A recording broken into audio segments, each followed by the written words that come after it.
Há promessas que soam como abraços, mas escondem correntes invisíveis.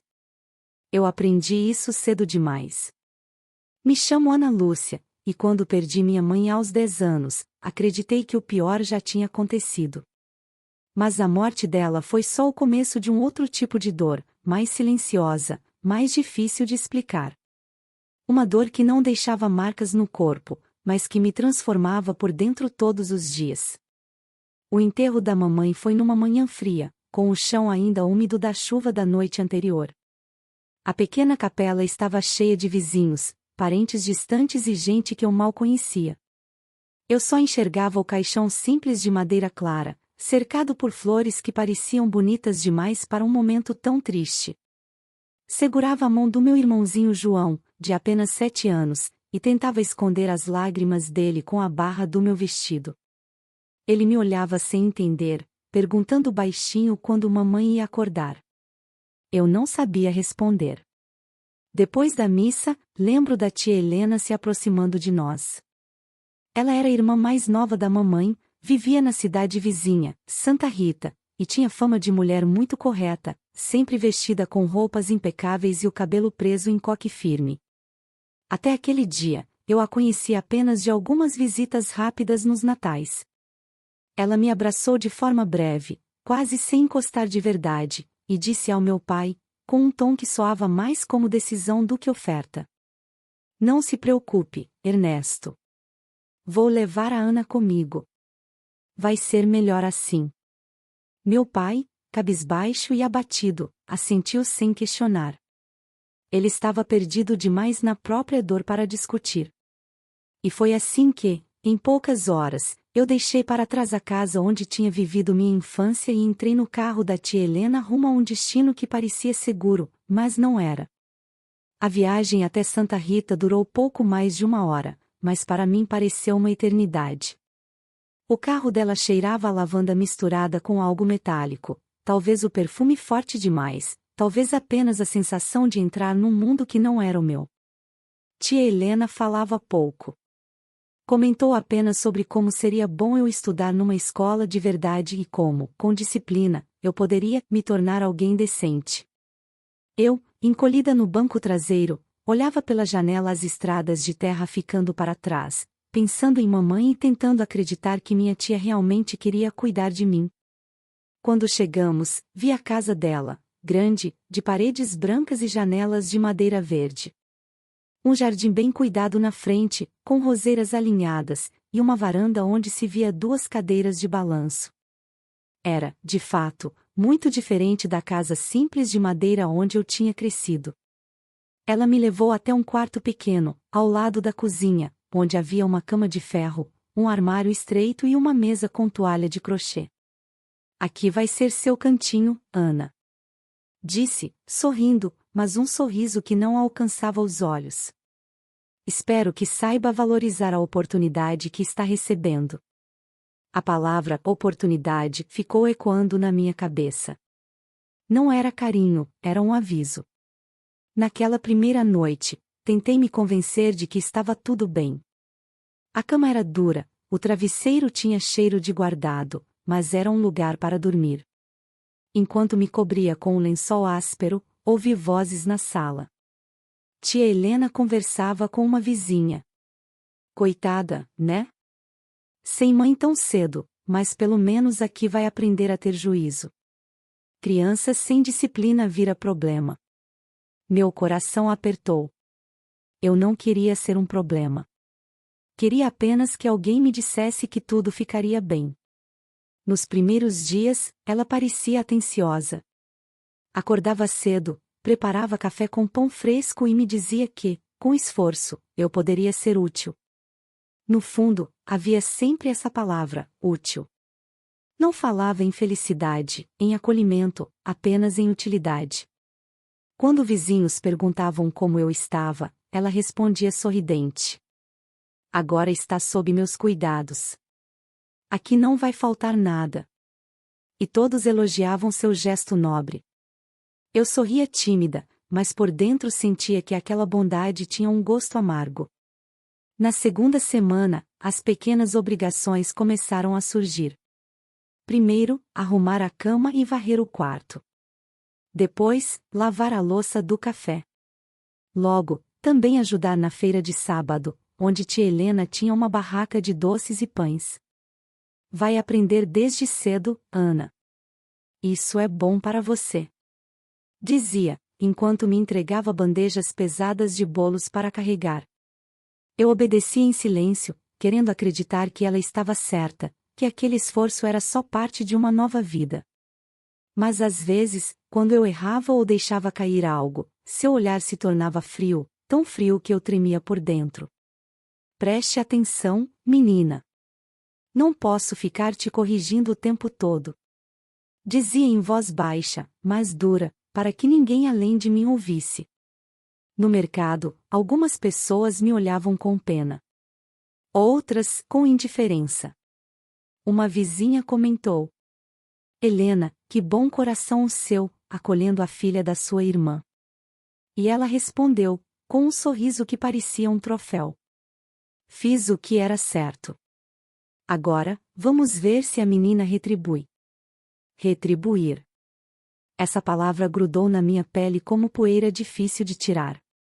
Eu tinha 10 anos. O que eu podia retribuir?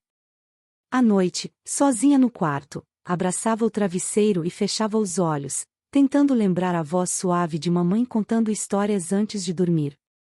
Mas tudo que ouvia agora eram os passos firmes de tia Helena pelo corredor e o som seco da chave trancando a porta da frente.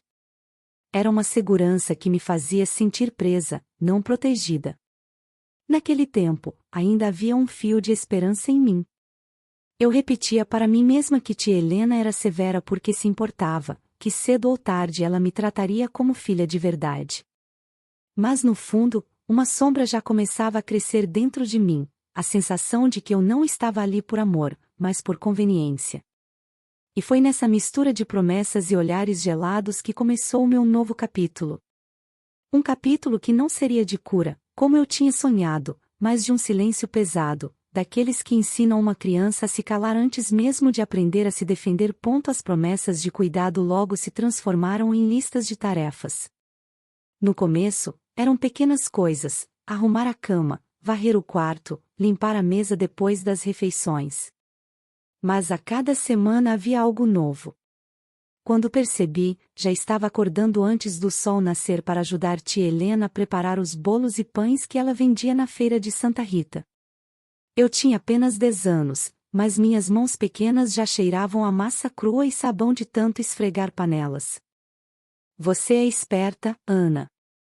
Aprende rápido. Dizia ela, com aquele tom que soava mais como cobrança do que elogio. Só não me faça passar vergonha. No fundo, eu queria agradá-la. Queria ouvir dela uma palavra de carinho, um gesto que me lembrasse que eu ainda era uma criança. Mas tudo o que vinha eram olhares severos, instruções e críticas veladas. Quando errava, seu suspiro pesado parecia me esmagar mais do que qualquer grito. Presta atenção, menina. Murmurava, enquanto ajeitava um doce que eu tinha embalado torto.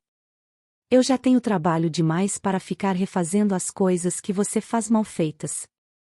Na feira, eu carregava bandejas que pesavam mais do que minhas forças. Sentia os olhos das pessoas sobre mim. Algumas comentavam baixinho: Coitadinha, tão novinha e já trabalhando. Mas bastava a tia Helena ouvir para responder seca: Melhor aprender cedo do que virar vadia sem rumo. Essas palavras, ditas com naturalidade, doíam mais do que qualquer esforço físico. Eu apertava os lábios para não chorar na frente dos outros e baixava a cabeça, rezando para que o dia terminasse logo. Em casa, depois do jantar, não havia descanso.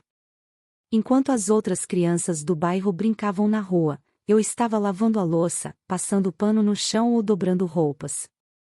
Tia Helena dizia que isso me faria uma mulher de valor. A vida não é brincadeira, Ana. Repetia sempre. Agradeça a Deus por eu estar te dando teto e comida. Essas palavras me faziam sentir como se eu tivesse uma dívida impagável. Eu não estava ali por amor, mas por obrigação. Cada prato lavado parecia uma lembrança de que eu precisava provar minha gratidão todos os dias. O quarto pequeno ao lado da cozinha, que no início eu tinha visto como refúgio, logo se tornou um lugar de solidão. As paredes finas deixavam passar os sons da casa, e às vezes eu ouvia risadas vindas da sala quando tia Helena recebia visitas. Nunca era chamada para participar. Quando aparecia, me olhavam com aquele ar de pena, como se eu fosse um peso extra que a tia carregava. Certa vez, ouvi uma vizinha dizer: Helena, você tem um coração enorme, mas deve ser difícil criar mais uma boca. E ela respondeu, sem notar que eu estava atrás da porta: Pois é. É um sacrifício. Mas alguém tinha que assumir, não é? Meu peito se apertou. Sacrifício. Eu era o sacrifício. Aos poucos, comecei a perceber as diferenças. O almoço para mim sempre parecia menor, o pedaço de carne mais fino. Quando sobrava doce da feira, ela dizia: Isso é para vender amanhã. Não vá meter a mão. Mas eu via que, quando vinha uma visita, ela servia a mesa com fartura. Comigo, sempre era a palavra de controle: não desperdiça, não toca nisso, não merece ainda. Na escola, tentava me misturar. Estudava numa sala simples, cheia de meninas da região. Algumas vinham com laços coloridos no cabelo, roupas passadas e cheirosas. Eu usava o uniforme que tinha sido de uma prima de tia Helena, já gasto, com a gola amarelada. Quando a professora me perguntava algo, respondia baixo, com medo de errar. Minha cabeça vivia cansada do trabalho em casa e no mercado. Às vezes, cochilava sobre o caderno. Ana, você precisa se dedicar mais. Dizia a professora Marta. Tem potencial, mas parece sempre distraída. Eu apenas sorria sem jeito, sem coragem de explicar que passava as manhãs carregando caixas e as tardes lavando roupa. À noite, quando finalmente deitava, o corpo doía. Minhas mãos, pequenas demais para tanto trabalho, tinham calos que antes eu só via nas mãos do meu pai. Eu fechava os olhos e lembrava do colo da mamãe, do cheiro de pão fresco saindo do forno dela. Era como se esse cheiro fosse a última coisa que ainda me segurava em pé.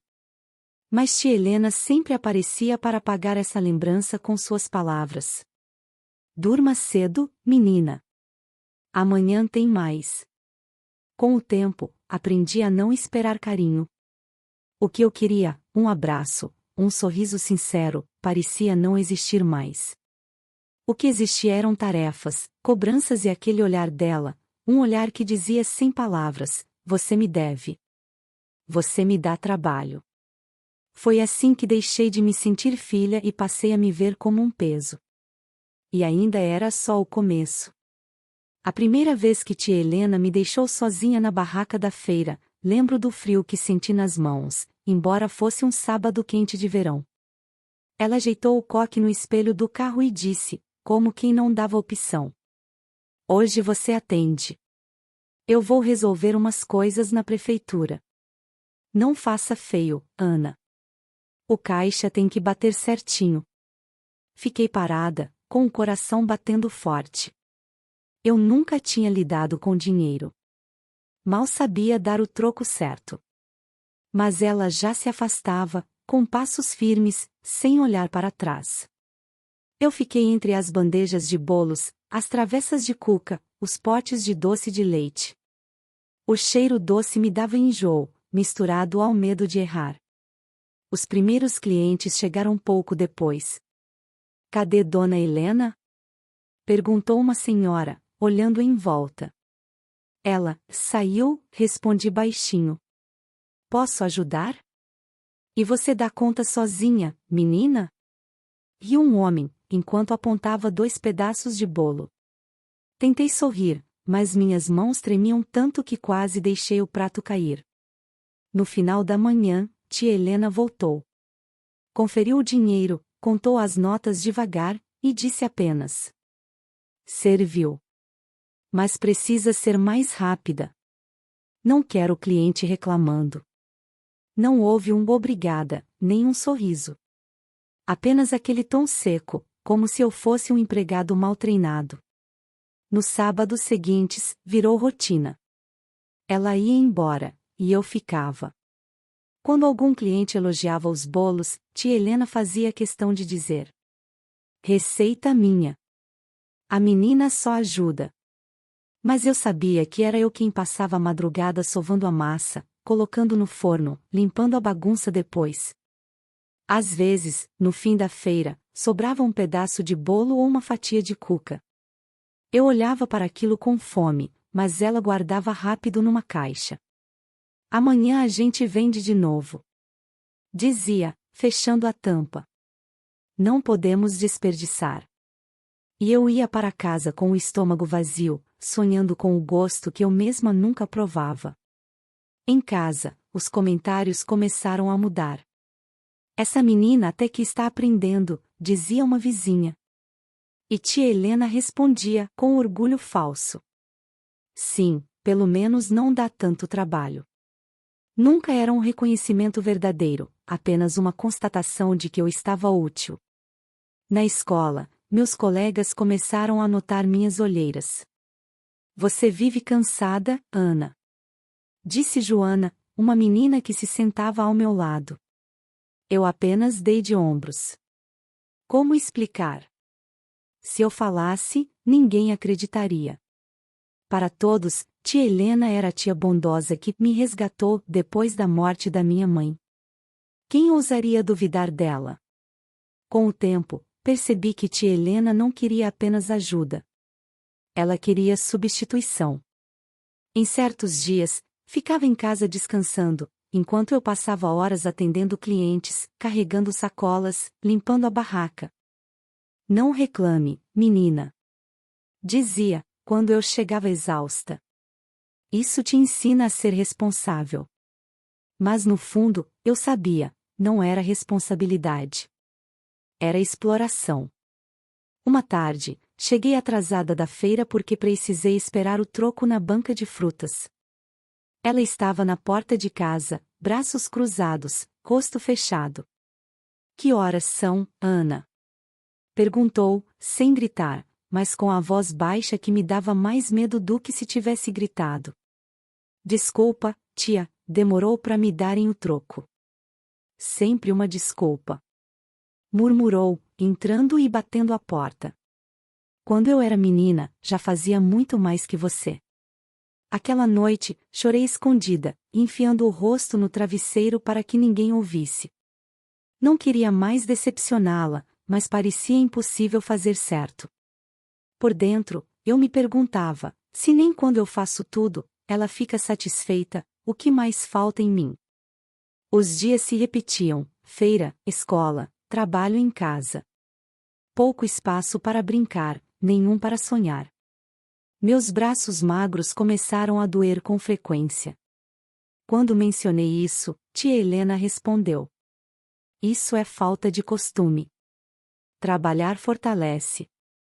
E seguiu como se minha dor fosse irrelevante. Às vezes, à noite, eu escutava os risos dos filhos dos vizinhos brincando na rua. Eu ficava olhando pela fresta da cortina, imaginando como seria correr com eles, sentir o vento no rosto sem medo de errar, sem o peso constante de ter que retribuir. Mas bastava eu sonhar um pouco para ouvir a voz dela do corredor. Apaga a luz, Ana. Amanhã cedo você tem muito o que fazer. E assim, pouco a pouco, fui entendendo. Eu não era sobrinha. Eu era a mão que amassava a massa, que varria o chão, que atendia clientes. Eu era a substituta silenciosa de uma tia que se orgulhava em dizer que me resgatou. E ninguém além de mim parecia perceber que, no fundo, eu era só uma criança tentando não desmoronar. Com o passar dos meses, a casa da tia Helena deixou de ser abrigo e virou um lugar onde até o ar parecia pesado. Não havia gritos nem violência visível, mas o silêncio dela machucava mais do que qualquer palavra dura. Era o jeito como me olhava quando eu demorava um pouco mais para terminar a louça. Era o suspiro impaciente quando eu esquecia de colocar açúcar no café. Era o silêncio carregado quando eu chegava da escola com as unhas sujas de giz, porque tinha ajudado a professora a limpar o quadro. Preste mais atenção, Ana. Dizia em voz baixa, sem raiva aparente, mas com um olhar que me atravessava. Não quero criar menina desleixada. Eu assentia rápido, tentando me tornar invisível. Às vezes eu pensava que preferia um grito. O grito acaba, mas aquele olhar ficava ecoando dentro de mim, me fazendo acreditar que eu nunca seria suficiente. A rotina era cronometrada. Às 5:30, eu já estava de pé, preparando a massa dos bolos. Antes das 7, tinha que arrumar a cozinha e deixar a mesa posta. Depois, corria para a escola, onde mal conseguia prestar atenção porque meu corpo ainda doía do trabalho da manhã. Voltava no início da tarde, almoçava rápido, e já me esperava uma pilha de roupas para lavar. À noite, enquanto outras meninas do bairro faziam lição de casa tranquilas, eu passava pano no chão ou ajudava a embalar doces para o dia seguinte. No começo, ainda tentava estudar à luz fraca do lampião, mas logo percebi que isso irritava a tia. Desliga essa vela, Ana. Vai gastar demais. Dizia, fechando meu caderno sem me perguntar nada. Aprendi a decorar mentalmente as lições na escola, porque em casa não havia espaço para ser aluna. Eu também percebi que não havia espaço para sorrir. Certa vez, depois de um dia difícil, João, meu irmãozinho, que tinha ficado com parentes em outra cidade, veio me visitar por uma tarde. Nós rimos juntos, lembrando de histórias da mamãe. Por um instante, senti que a vida podia ser leve de novo. Mas tia Helena entrou na sala e nos olhou como se estivéssemos cometendo um pecado. Menos risadinhas, Ana. Parece que não tem nada para fazer? O riso morreu nos meus lábios. João baixou a cabeça. Depois que ele foi embora, nunca mais me permiti rir alto naquela casa.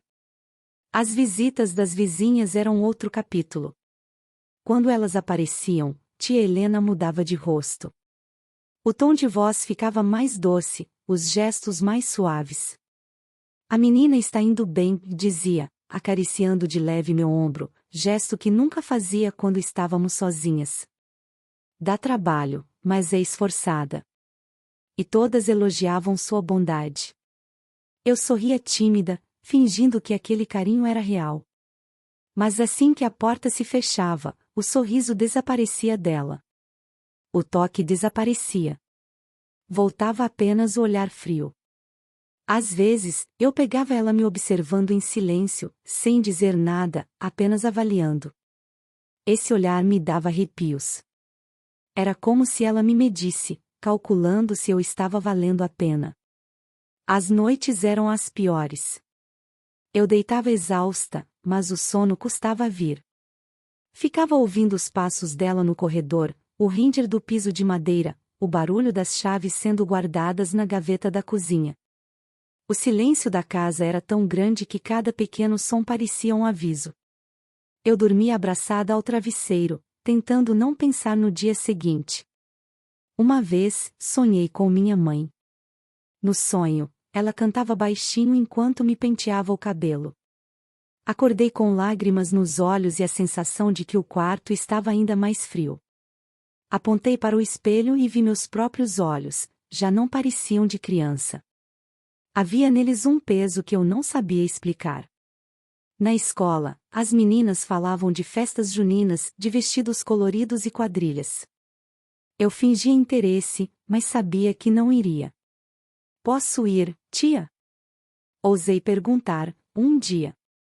Ela nem levantou os olhos da costura. Festa é para quem tem tempo sobrando. Você tem suas obrigações.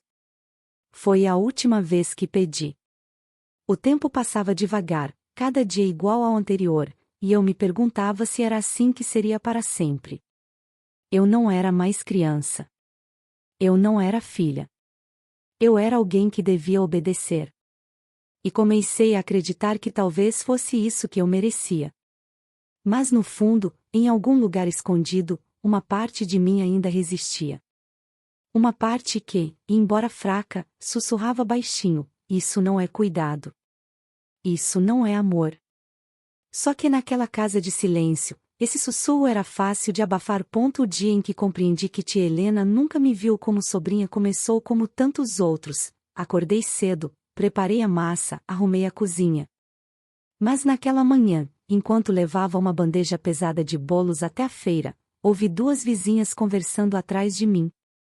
Essa menina trabalha mais que muita mulher feita. É. A Helena teve sorte. Mão de obra de graça. Fingi que não ouvi, mas aquelas palavras grudaram em mim como cola. Mão de obra de graça. Não era elogio, era constatação. Eu não era filha, nem sobrinha. Era mão de obra. Na barraca, um menino da minha idade passou correndo com os amigos. Riam alto, carregando pipas coloridas. Eu o segui com os olhos, desejando estar entre eles. Mas logo uma cliente pediu um doce, e eu voltei ao meu papel de atendente. Quando tia Helena chegou, conferiu o caixa e disse: hoje foi melhor. Continue assim. Depois, virou-se para uma conhecida que havia parado na barraca. Essa menina já vale por duas. Se não fosse ela, eu não daria conta. Sorriu orgulhosa, como se falasse de um investimento que deu lucro. Eu sorri também, mas por dentro algo se quebrou. Não era orgulho que eu sentia, era vazio. Em casa, a diferença entre nós ficou ainda mais clara. No almoço, tia Helena serviu um pedaço generoso de carne para ela, outro para a visita que havia ficado, e um pequeno para mim. Eu tentei não reparar, mas meu estômago notou. Não encha demais o prato, Ana. Disse, antes mesmo de eu me servir. Criança não precisa comer tanto. Assenti em silêncio. Depois, levei os pratos para a cozinha, lavei cada um, e quando voltei, elas ainda conversavam animadamente na sala. Eu fiquei em pé, sem ser convidada a sentar. Invisível. À noite, ao arrumar a mesa, deixei cair um copo. Não quebrou, mas fez barulho. O olhar dela foi imediato, frio como gelo. Mais cuidado, Ana. Disse, sem elevar a voz. Não posso ficar arcando com prejuízos. Meu coração disparou. Não era só o copo. Era mensagem escondida, eu mesma era um prejuízo. Na escola, percebi que até as outras crianças já me viam diferente. Uma colega comentou: a Ana parece adulta. Nunca brinca. E outra respondeu: claro, vive na feira. Eu sorri sem jeito, mas dentro de mim senti vergonha. Como se houvesse algo errado comigo por não ter tempo para brincar, por sempre parecer cansada. Certa tarde, quando cheguei da feira com as mãos vermelhas de carregar caixas, pedi à tia se podia descansar um pouco antes de lavar a roupa. Ela me olhou demoradamente e respondeu: descansar? Ana, você acha que eu tinha descanso na sua idade? Pegou um balde e empurrou na minha direção. Vá logo, antes que escureça. Enquanto esfregava as roupas no tanque de pedra, senti as lágrimas misturando-se com a água fria. Não eram apenas de cansaço, mas de algo maior, a certeza de que, para ela, eu nunca seria mais do que isso. À noite, deitada no meu quarto estreito, pensei em mamãe. Tentei lembrar de suas mãos acariciando meu rosto, de sua voz dizendo minha flor. Mas a lembrança já vinha turva, quase apagada. E a voz que ecoava mais forte agora era a da tia: você tem que ser útil. Foi nessa noite que entendi. Não importava o quanto eu me esforçasse, o quanto obedecesse.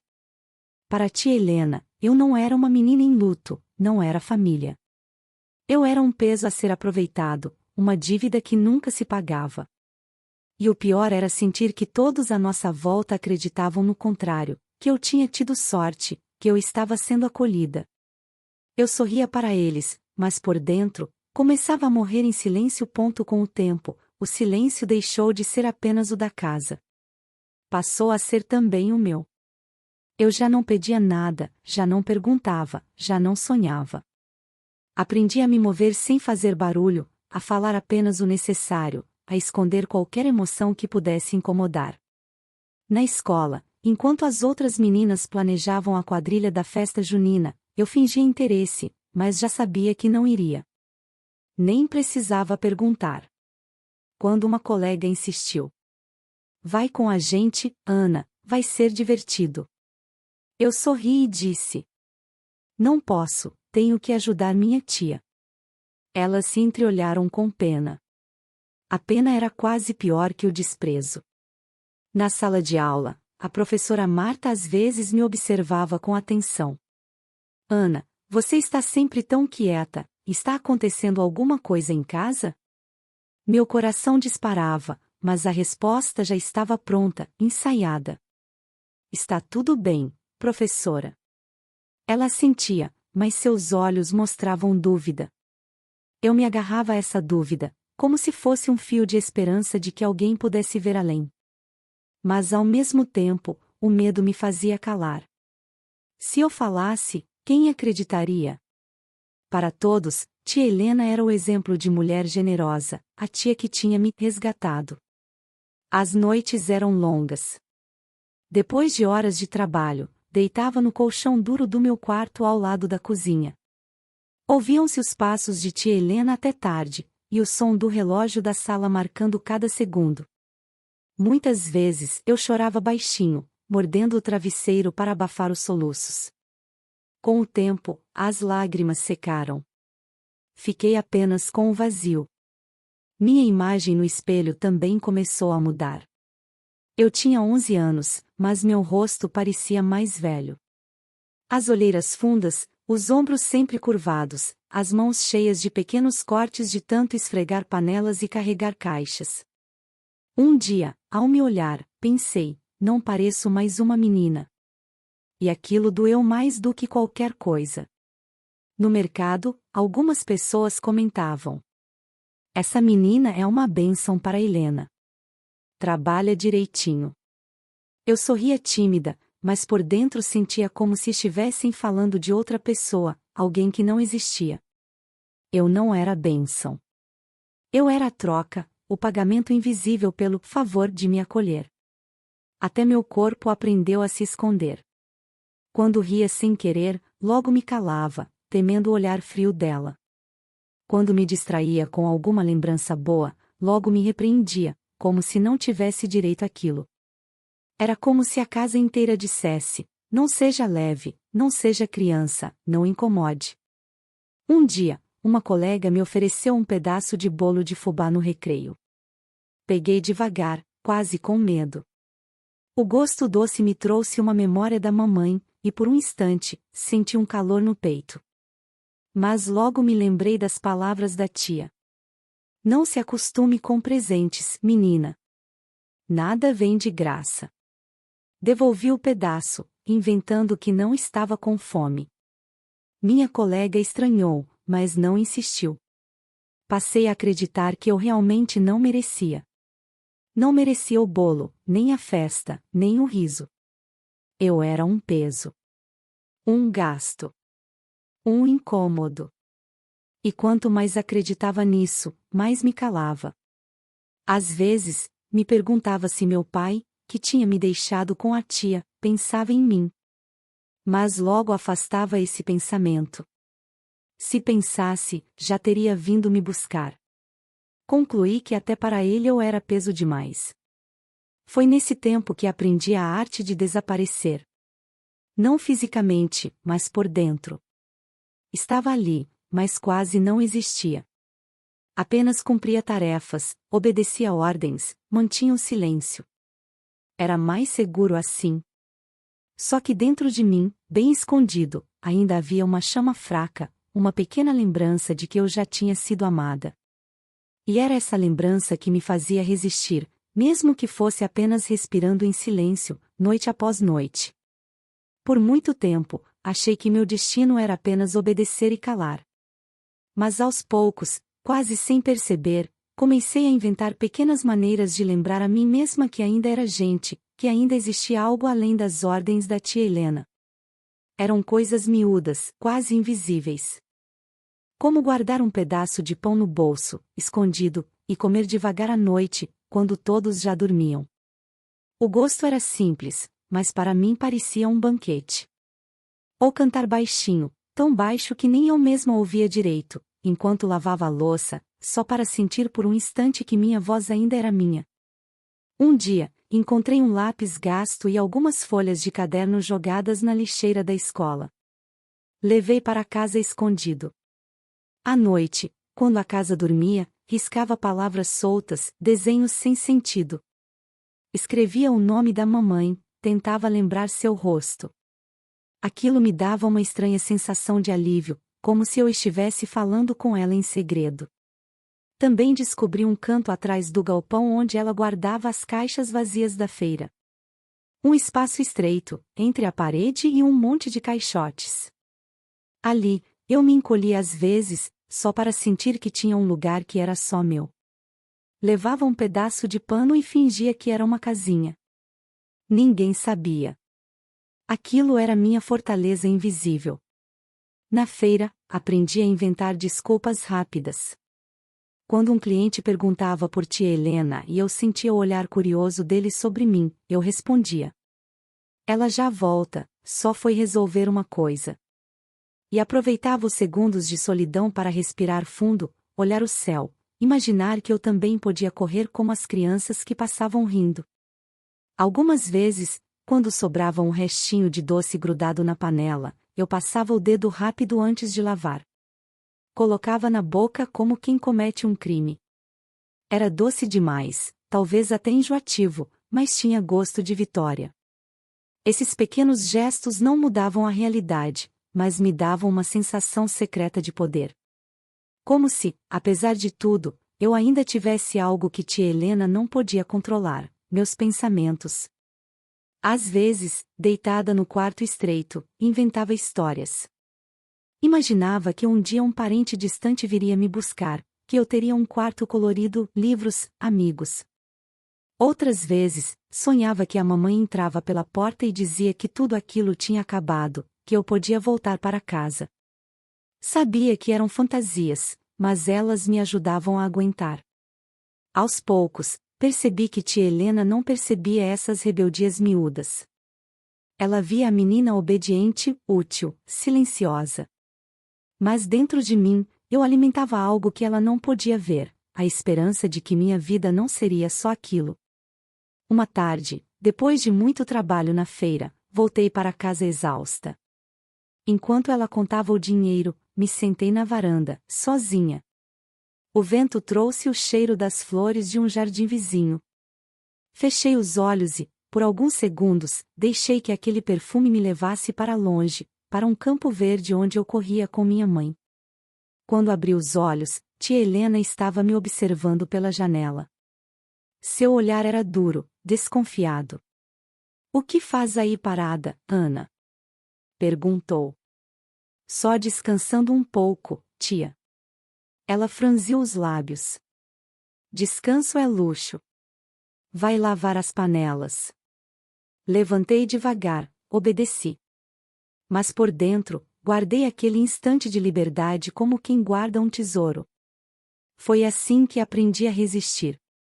Não com gritos, não com fugas, mas com pequenas rebeldias silenciosas que só eu sabia. E foi isso que me manteve viva, mesmo quando tudo ao redor tentava me convencer de que eu não valia nada. Hoje, aos 73 anos, quando olho para trás, ainda sinto o peso daqueles anos na casa da tia Helena. O tempo passou, meus cabelos ficaram brancos, minhas mãos ganharam rugas, mas dentro de mim há marcas que nunca desapareceram. Não são visíveis como cicatrizes na pele. São marcas silenciosas, gravadas na alma. Cresci acreditando que era um peso. Passei a adolescência inteira tentando provar que merecia o teto em que dormia, a comida que comia, o ar que respirava. Nunca ouvi um "eu te amo", nunca senti um abraço que não fosse de obrigação. Em vez disso, ouvi frases que ecoam até hoje. Agradeça por ter onde morar. Crianças sem disciplina vira problema. Descanso é luxo. Essas palavras me acompanharam por décadas, como correntes invisíveis. Quando finalmente deixei a casa dela, já era uma jovem que não sabia sonhar. Carregava comigo o hábito de pedir desculpas até quando não fazia nada errado. No trabalho, era a primeira a chegar e a última a sair, como se ainda precisasse provar meu valor. Nos relacionamentos, tinha medo constante de ser abandonada, porque acreditava, lá no fundo, que eu não era suficiente. Demorei anos para perceber que aquilo que vivi não era cuidado, era abuso. Um tipo de abuso que não deixa hematomas, mas que rouba algo ainda mais precioso, a confiança. Confiança nos outros, confiança em mim mesma. Muitas vezes me perguntei, e se minha mãe não tivesse morrido tão cedo? Será que eu teria sido diferente? Talvez tivesse aprendido a rir sem medo, a brincar sem culpa, a acreditar que merecia amor sem precisar trabalhar por ele. Mas não foi o que aconteceu. E o que me resta é aceitar que aquela menina que fui, silenciosa, curvada, com as mãos cheias de sabão e calos, foi também a que me ensinou a resistir. Hoje, olhando para os meus netos brincando no quintal, prometo a mim mesma, eles nunca vão carregar o fardo que carreguei. Nunca vão confundir cuidado com cobrança, nunca vão acreditar que precisam retribuir para serem amados. Quero que eles cresçam sabendo que têm valor só por existirem. Contar isso agora não é fácil. Passei décadas calada, com medo de que ninguém acreditasse, como não acreditavam naquela menina de 11 anos com olheiras e mãos feridas. Mas percebi que o silêncio também é uma prisão. Uma prisão que eu mesma alimentei por tempo demais. Por isso hoje eu falo. Falo para que outras crianças, outras mulheres, reconheçam os sinais. Falo para que entendam que amor não cobra preço, que cuidado não dói, que carinho não precisa ser merecido. Falo porque sei que ainda existem muitas Anas por aí, escondendo lágrimas na travesseiro, acreditando que são um peso. Eu sobrevivi. Mas o preço foi carregar para sempre a sensação de não ter sido desejada. E é por isso que, se minha voz chegar até você, quero que saiba, não acredite quando disserem que você é um fardo. Você não é. Você merece o amor que nunca tive. E merece sem precisar pagar por ele.